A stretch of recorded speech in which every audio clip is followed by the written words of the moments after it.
This week on 2024 Campaign Trail, we take a look back on the last week in presidential politics, as President Biden made his historic decision to step back from the 2024 race, and Vice President Kamala Harris quickly coalesced support from fellow Democrats. We'll take you through all of the past week's developments, starting with President Biden's Oval Office address, in which he explained why he was leaving the race. You know, in recent weeks, it's become clear to me that I need to unite my party in this critical endeavor. I believe my record as president, my leadership in the world, my vision for America's future, all merited a second term. But nothing can come in the way of saving our democracy. That includes personal ambition. So I've decided the best way forward is to pass the torch to a new generation. That's the best way to unite our nation. You know, there is a time and a place for long years of experience in public life. But there's also a time and a place for new voices, fresh voices, yes, younger voices. And that time and place is now. Over the next 6 months, I'll be focused on doing my job as president. That means I'll continue to lower costs for hardworking families, grow our economy. I'll keep defending our personal freedoms and our civil rights, from the right to vote to the right to choose. I'll keep calling out hate and extremism. Make it clear there is no place in America for political violence or any violence ever, period. I'm going to keep speaking out to protect our kids from gun violence, our planet from climate crisis that is the existential threat. And I will keep fighting for my cancer moonshot so we can end cancer as we know it, because we can do it. And I'm going to call for Supreme Court reform because this is critical to our democracy, Supreme Court reform. You know, I will keep working to ensure America remains strong and secure and the leader of the free world. I'm the first president in this century to report to the American people that the United States is not at war anywhere in the world. We'll keep rallying a coalition of proud nations to stop Putin from taking over Ukraine and doing more damage. We'll keep NATO stronger, and I'll make it more powerful and more united than any time in all of our history. I'll keep doing the same for our allies in the Pacific. You know, when I came to office, the conventional wisdom was that China would inevitably surpass the United States. That's not the case anymore. And I'm going to keep working to end the war in Gaza, bring home all the hostages, and bring peace and security to the Middle East and end this war. We're also working around the clock to bring home Americans being unjustly detained all around the world. You know, we've come so far since my inauguration. On that day, I told you, as I stood in that winter, we stood in a winter of peril and a winter of possibilities. Peril and possibilities. We were in the grip of the worst pandemic in a century.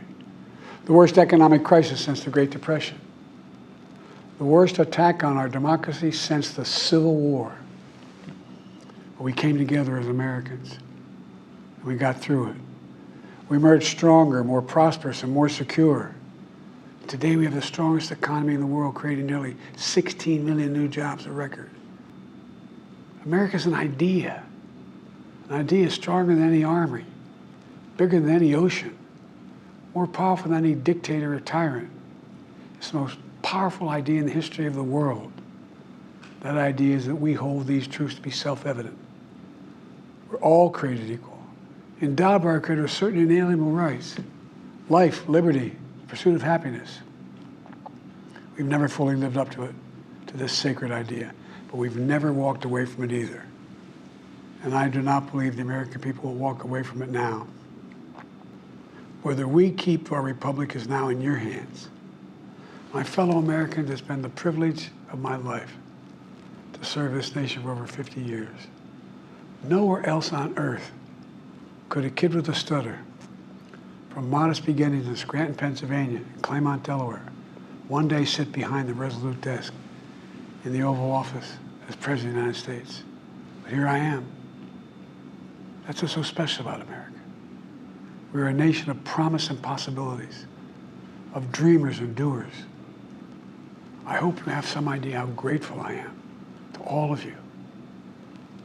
The great thing about America is here, kings and dictators do not rule, the people do. The day after President Biden first announced the end of his campaign, Vice President Harris made her way to Wilmington, Delaware. That's where the former Biden-Harris campaign headquarters quickly shifted to become the Kamala Harris for President headquarters, and where she and Second Gentleman Doug Emhoff came to give this message to campaign staffers. And it's hard to believe it was about 4 years ago, the first time I came to Wilmington, is when she got the call from President, then candidate Biden, to be on the ticket.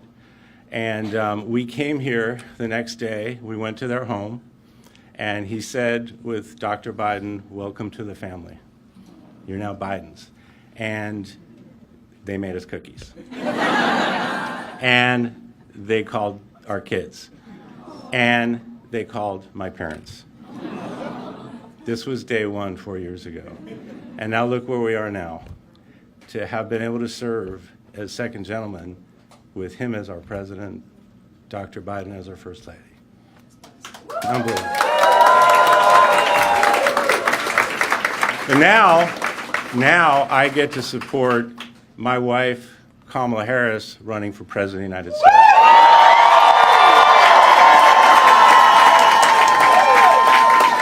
Let me tell you something.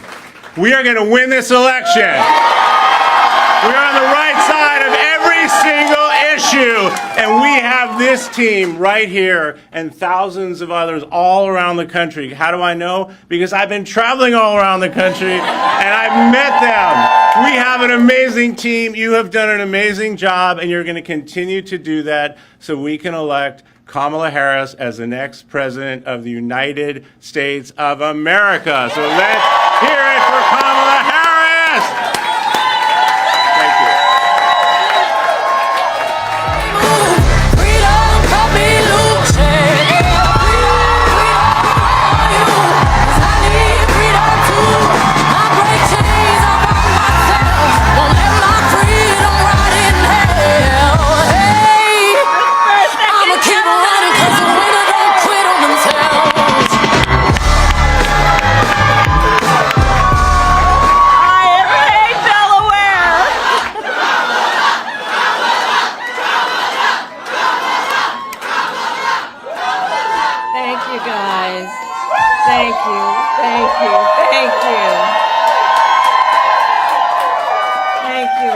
Thank you. Can we just give it up again for my husband?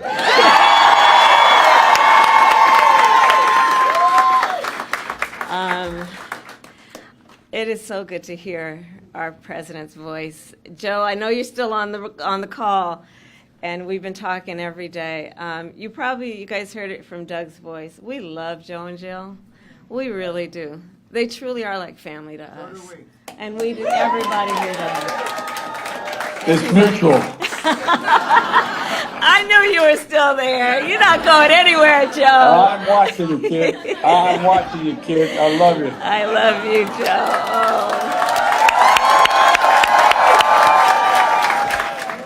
Joe. So hear me when I say, I know Donald Trump's type.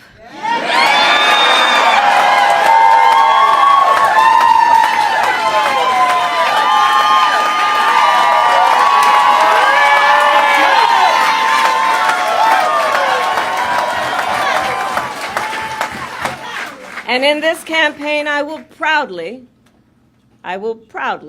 put my record against his.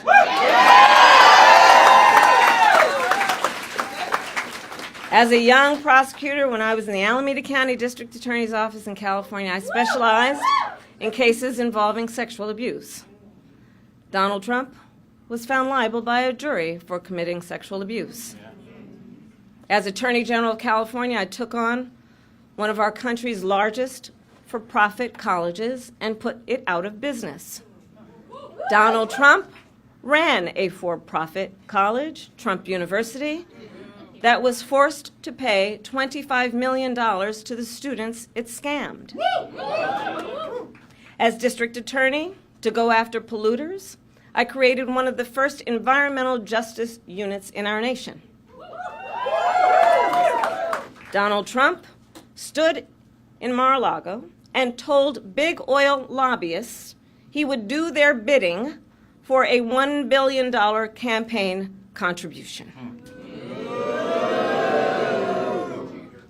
During the foreclosure crisis, I took on the big Wall Street banks and won $20 billion for California families, holding those banks accountable for fraud. Donald Trump was just found guilty of 34 counts of fraud. But make no mistake, all of that being said, this campaign is not just about us versus Donald Trump. There is more to this campaign than that.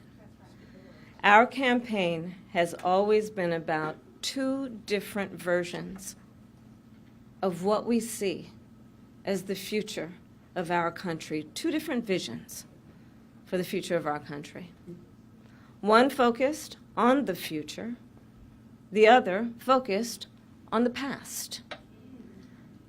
Donald Trump wants to take our country backward to a time before many of our fellow Americans had full freedoms and rights. But we believe in a brighter future that makes room for all Americans. We believe in a future where every person has the opportunity not just to get by, but to get ahead. We believe in a future where no child has to grow up in poverty, where every person can buy a home, start a family, and build wealth, and where every person has access to paid family leave and affordable child care. That's the future we see. Together we fight to build a nation where every person has affordable health care, where every worker is paid fairly, and where every senior can retire with dignity. All of this is to say, building up the middle class will be a defining goal of my presidency.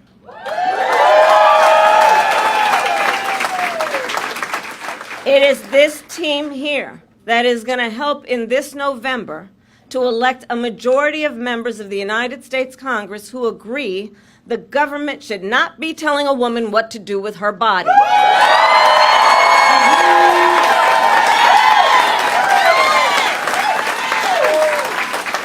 And when Congress passes a law to restore reproductive freedoms, as President of the United States, I will sign it into law.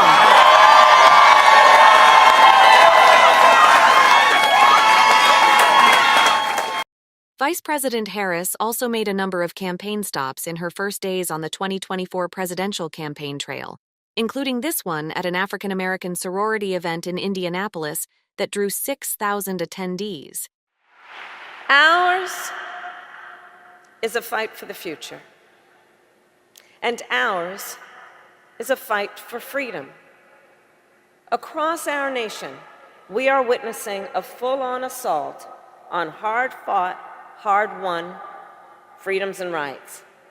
The freedom to vote, the freedom to be safe from gun violence, the freedom to live without fear of bigotry and hate, the freedom to love who you love openly and with pride, the freedom to learn and acknowledge our true and full history, and the freedom of a woman to make decisions about her own body and not have her government telling her what to do.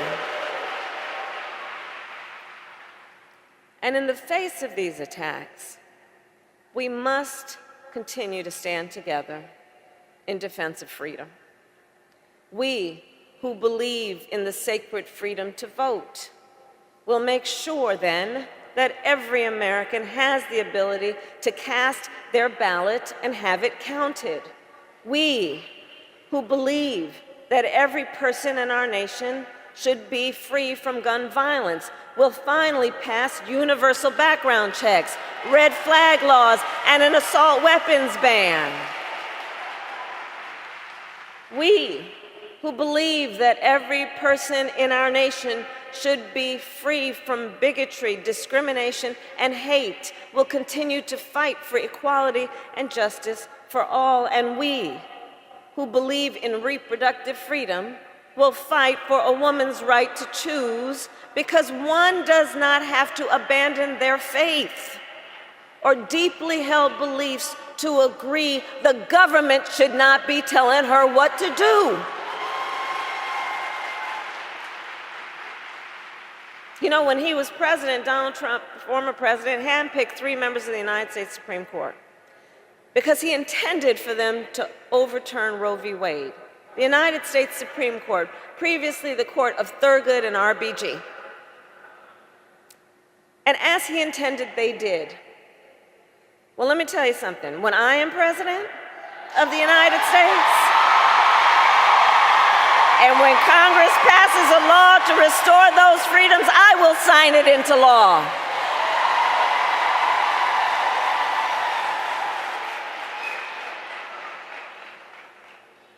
We are not playing around. So in conclusion, to the incredible members of Zeta Phi Beta Sorority Incorporated, I say, there is so much at stake in this moment. There's so much at stake. And again, then, in this moment, our nation, as it always has, is counting on you to energize, to organize, and to mobilize, to register folks to vote, to get them to the polls, and to continue to fight for the future our nation and her people deserve.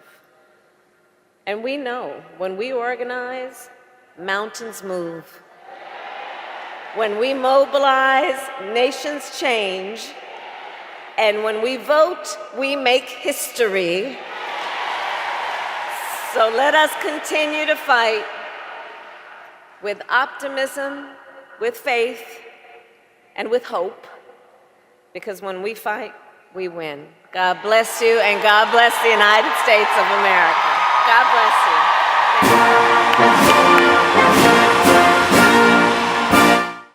Vice President Harris also clocked hundreds of endorsements from Democratic current and former elected officials, including former House Speaker Nancy Pelosi, former President Barack Obama, and former First Lady Michelle Obama. Next, video of the Obamas calling Vice President Harris, released by her campaign. Kamala. Hello. Hi. Hey there. Oh, hi, you're both together. Oh, it's good to hear you both. I can't have this phone call without saying to my girl Kamala, I am proud of you. This is going to be historic. We called to say Michelle and I couldn't be prouder to endorse you and to do everything we can to get you through this election and into the Oval Office. Oh my goodness. Michelle, Barack, this means so much to me. I am looking forward to doing this with the two of you, Doug and I both, and getting out there, being on the road. But most of all, I just want to tell you the words you have spoken and the friendship that you have given over all these years mean more than I can express. So thank you both. It means so much. And we're going to have some fun with this too, aren't we? Vice President Harris's quick entrance to the race was also embraced by a broad majority of Democratic voters. More than 3/4 of registered Democrats polled by Emerson College in the swing states of Arizona, Georgia, Michigan, Pennsylvania, and Wisconsin said she should be the party's 2024 presidential nominee. Registered voters of all affiliations in those 5 states were also asked who they'd be voting for in November's general election. Former President Trump held a lead in 4 of those states, Arizona, Georgia, Michigan, and Pennsylvania, but was only beyond the margin of error in 1, Arizona. In Wisconsin, former President Trump and Vice President Harris were tied at 47% each. Most national polls on the race showed in the week after her announcement also showed statistical ties. Next, some of former President Trump's rally in Charlotte, North Carolina, where he talked about Vice President Harris's entrance to the race. As you know, 3 days ago, we officially defeated the worst president in the history of our country, crooked Joe Biden. He quit because he was losing so badly in the polls. He was down in every single poll and down by a lot, so he quit. But really, what happened was the leaders of the Democrat Party, in a very undemocratic move, the bosses, they said, either you get out or we're going to throw you out using the 25th Amendment. That's what happened. You know that.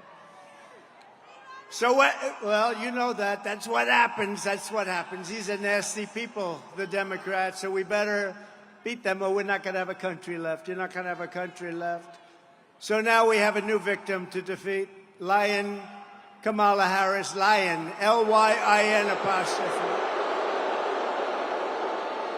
The most incompetent and far-left vice president in American history. By the way, they did a poll.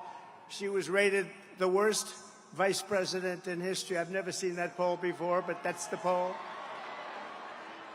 Together, we will win North Carolina in an epic landslide. We're way ahead in the polls.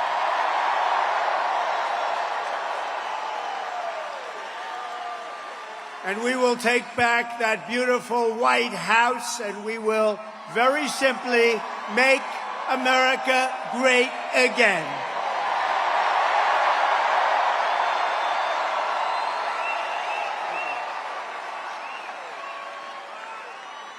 For 3.5 years, Lion Kamala Harris has been the ultra-liberal driving force behind every single Biden catastrophe.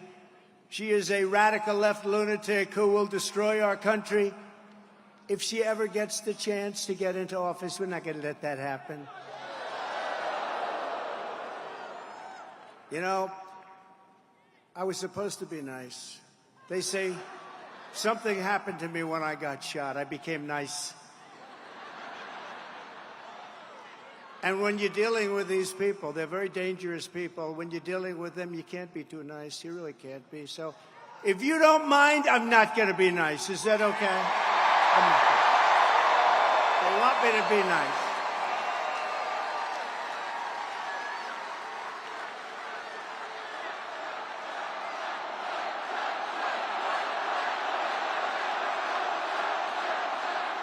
Thank you. Kamala Harris is the most liberal elected politician in American history. Did you know that? She's an ultra-liberal politician. She's absolutely terrible. She's, as you know, more liberal than Bernie Sanders. Can you believe it? She's rated far more liberal than Bernie Sanders. And she's now trying to get rid of her record, but she can't. She's going out and saying things that she doesn't believe in. If she ever got in, she'd destroy this country so fast. So she was the border czar, but she never went to the border, right? She was appointed by this horrible president, this horrible guy. How this guy got to be president in his basement. He stayed in his basement. And we did a lot better the second time than we did the first. How this guy got to be president, what they've done to this country in 3.5 years, and we're going to turn it around. But what they've done to our country is unthinkable. As border czar, Kamala threw open our borders and allowed 20 million illegal aliens to stampede into our country from all over the world. As vice president, she cast the tie-breaking votes that created the worst inflation in a half a century, decimating middle-class families and hurting very badly, as you know, all people in North Carolina. And when Kamala Harris was sent to Europe to deter Russia, what a joke that was, from attacking Ukraine, how did that work out? Russia answered by launching the invasion just 5 days after she left. Putin laughed at her like she was nothing. She is nothing. She's so bad for us. But this November, the American people are going to tell her, no thanks, Kamala. You've done a terrible job. You've been terrible at everything you've done. You're ultra-liberal, and we don't want you here. We don't want you anywhere. Kamala, you're fired. Get out of here. You're fired.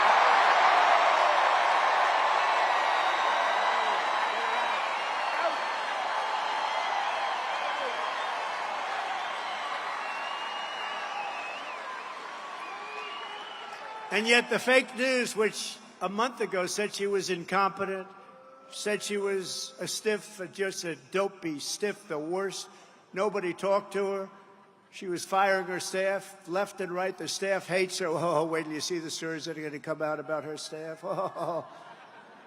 If that were me, they'd be all over the place. But the fake news tries to cover her up. But wait till you see. She was the worst with the staff of anybody.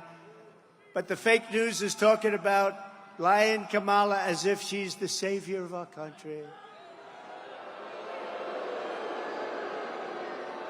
That she's so brave. I've never seen a turnaround like this. 4 weeks ago, she was the worst politician in America. Now they say, isn't it amazing? Look at her. She's so beautiful. She's so magnificent. She has a crowd of 1,000 people the other day. And the fake news, and they worked hard to get that crowd. We have crowds of 25, 30, 40, 50, 60, 70,000 people.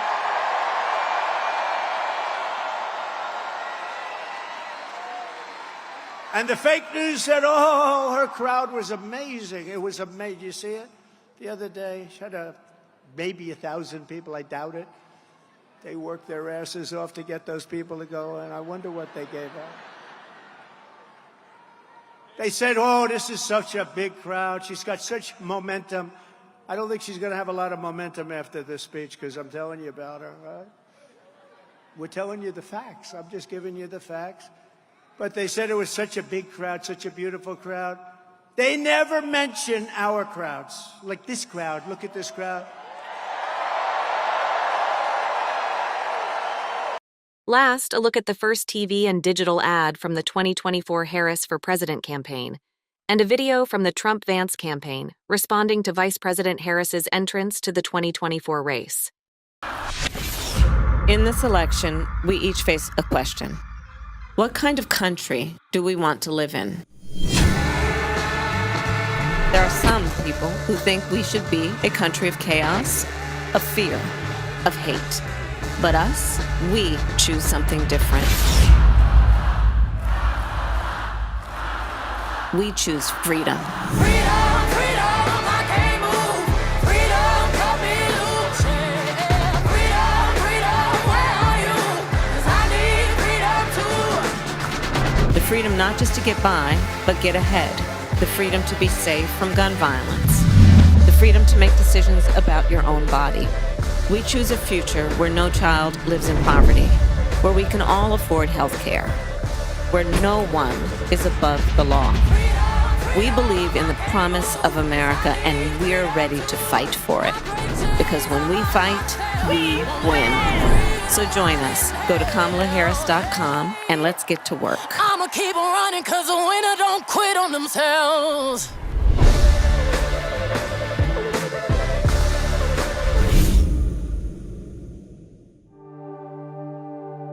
I am Kamala Harris. My pronouns are she and her. You're considered the most liberal United States senator. Well, actually, the nonpartisan GovTrack has rated you as the most liberal senator. Do you have any plans to visit the border? We are going to the border. We've been to the border. You haven't been to the border. And I haven't been to Europe.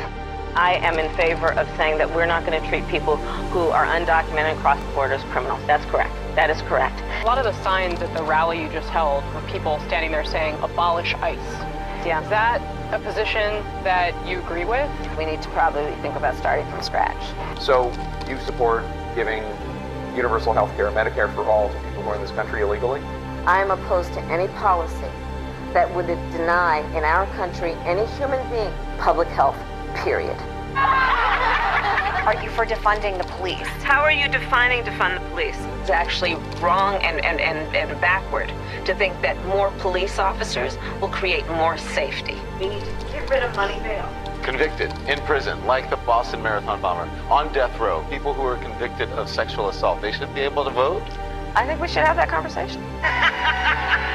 I am prepared to get rid of the filibuster to pass a Green New Deal. I have always supported Medicare for all. I was very happy to sign on to Bernie's bill, and I give Bernie, frankly, a lot of credit. There's no question I'm in favor of banning fracking. Do you ban plastic straws? I think we should. A reminder, this program and all of C-SPAN's campaign 2024 coverage can be found online at cspan.org/campaign.